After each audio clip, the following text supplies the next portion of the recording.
Elşən bəy, ağrılı olacaq deyirik, amma müsbət siqnallar da gəlir. Misal üçün Ermənistan və Amerika Birləşmiş Ştatları arasında TRIP layihəsi üzrə artıq çərçivə sazişi imzalanıb. Yeni bir informasiyadır bu və Ermənistan Xarici İşlər Nazirliyi rəsmi şəkildə bu xəbəri yayımlayıb, qeyd edirlər ki, əvvəlcə Amerika Birləşmiş Ştatlarında imzalanıb, daha sonra Ermənistana göndəriblər.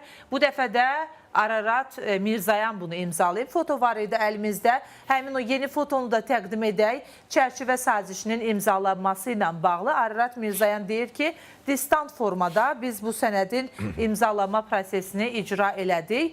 Artıq TRIP marşrutu üzrə proseslərə rəsmi olaraq başlanılır deyə bilərik. Düzdür.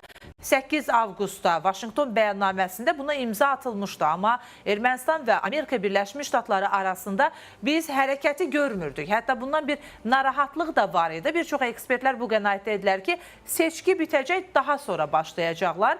Ermənistan isə 2028-ci ildə prosesin yekunlaşacağını deyirdi. Azərbaycan artıq demək olar ki, öz tərəfində prosesləri yekunlaşdırıb. Bu çərçivə sazişinin imzalanması nəyi dəyişəcək? Yəni, proseslərin sürətlənməsi üçün ciddi bir vəsilə olacaqmı, yoxsa tələsməyək? Olacaq. Əslində, öncədən biz deyirdik ki, əgər bu seçkidə imzalanma olmuşdu Paşinyanla Donald Trump arasında söhbət TRIP layihəsindən gedir, Zəngəzur koridorunda o kommunikasiya xətlərinin açılmasından gedirsə, bu ikisinin arasında olmuşdu. Bunlar üçün əsas bariyer burada iyun ayındakı seçkilər idi. Əgər seçkilərdə Rusiya meyilli qüvvələr hakimiyyətə gəlsəydi, bu müqavilənin şərtlərini dəyişməyə və yaxud ümumiyyətlə bu müqavilənin özünü ləğv etməyə istiqamətlənmiş addım atmağa gedəcəkləri bir aydın idi. Və ona görə gözlənilirdi. Doğrudur, deyirdilər, yaxın şərqdə, xüsusən İranla bağlı olan müharibə də bunda rol oynayır. Ola bilər, orada o rol var, amma o qədər də o rol yox idi. Nəinki Ermənistandakı siyasi hakimiyyətin növbəti illərə kimin əlində olacağı əsas idi.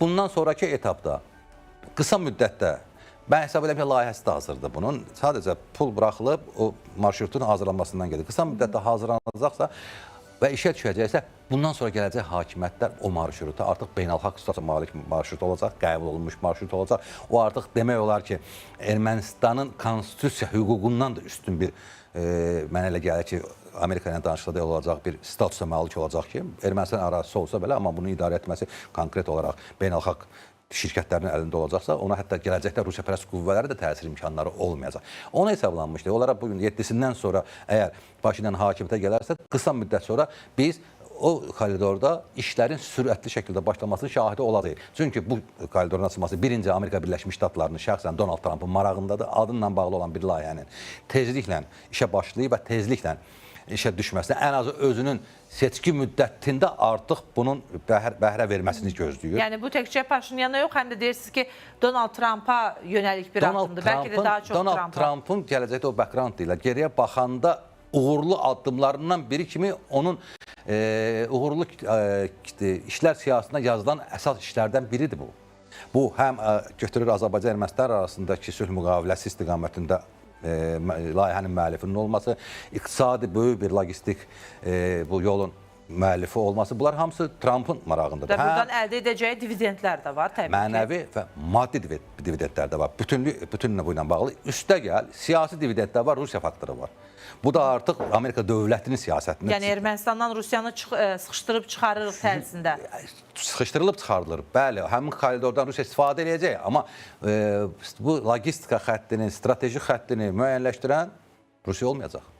Amma Rusiya o xəttdən gələcəkdə istifadə edəcək. Bütün dövlətlər istifadə edə bilər. Necə ki, bugün də tutaq ki, Azərbaycan vasitəsində Ermənistana qatarlar gedir. Baxmayaraq ki, düşməndə o biznesdir. Gələcəkdə o da olmaya bilər. Məsələ ondan getmir.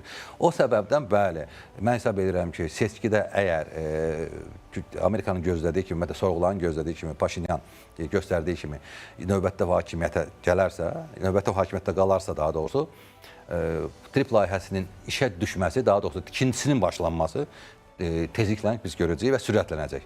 Və burada artıq heç nə baş verməyəcək. Çətinlik olacaq. Bəli, Rusiya bayaq dediyim kimi əlindən gələni eləyəcək ki, Ermənistanı iqtisadi cəhətdən sıxsın. Hətta Avrasiya İttifaqından çıxmaqla bağlı da proseduru başlasın. Baxın, kənd təsərrüfatı məhsullarına Nikol Paşinyan çıxmaq istəmir axı. Deyir, hələ Avropa İttifaqına bizi üzv qəbul edən yoxdur. Gözləyin, görək kim orada çıxmaq istəyər? Necə olacaq, Kim sonra çıxmaq qərar istəyər? verək. Təbii ki, oradan çıxmaq istəmir. Yəni bu Avrasiya adından da gördüyüm bu iqtisadi birlikdir. Hələ digər birlik ortada yoxdursa, təbii ki, bu birliyin verdiyi güzəştlərdən istifadə etmək Ermənistan üçün, Paşinyan üçün çox yaxşıdır. Təbii ki, istəməz. Bu KTMT deyil, bu MDB deyil, deyək ki, bu siyasi, daha çox siyasi məsələlər orada müzakirə olunur. Bu sırf iqtisadi məsələlərdir. O səbəbdəndir ki, Rusiya Ermənistana qadağa qoyduğu məhsulların Avrasiya İttifaqı digər dövlətlərinə də girişinə qadağa qoyur.